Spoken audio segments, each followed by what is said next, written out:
Hi, I'm Tony Murdo. I'm the Patient Experience Officer at Guthrie Cortland Medical Center. In my role as Patient Experience Officer, I work with staff to make sure that our care is patient-centered, and I work with patients so that we make sure that we can hear their voices and answer to their needs as best as possible. I'm really excited about the Guthrie Cortland Cancer Center. On a personal note, I had a cancer diagnosis a few years ago, which absolutely rocked my world, and I sort of joke that I threw myself into my job as Patient Experience Officer because I really got to see what cancer diagnosis and cancer care looks and feels like from the other side.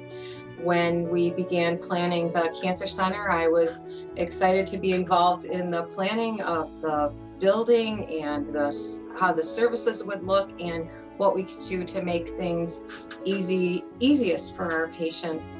I had a diagnosis that required me to have care outside of my community, so I know full well the burden that put on my family. I live in Ithaca and my care was in Syracuse. I had a number of middle of the night drives in snowstorms to Syracuse for hospitalizations and for treatment, and it was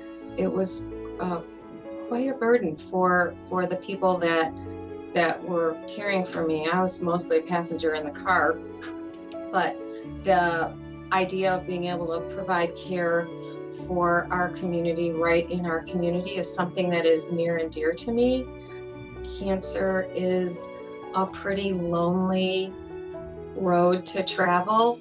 Even when you're surrounded by people who love and care for you, you know that they're suffering also. There's a saying that when one person in your family has cancer, everyone in your family has cancer, and I sure can speak to that. I know that the trauma and fear that put on my family, and the idea that you could have care in your own community and your family can be around you or near you is, I think, about the best gift that we could give. I'm thrilled that we are going to be building a cancer center and providing that kind of patient-centered, compassionate care right in our own community. Happy to be a part of this. I'm Steve Cinquani. I've lived in Cortland my whole life. Very passionate about the hospital. I'm former trustee and former chairman of the board, and near and dear to me, and it's the one organization that touches our whole community at some point or another. This cancer center that is something that I think we can all get behind, at least because this is the one disease that everybody can relate to.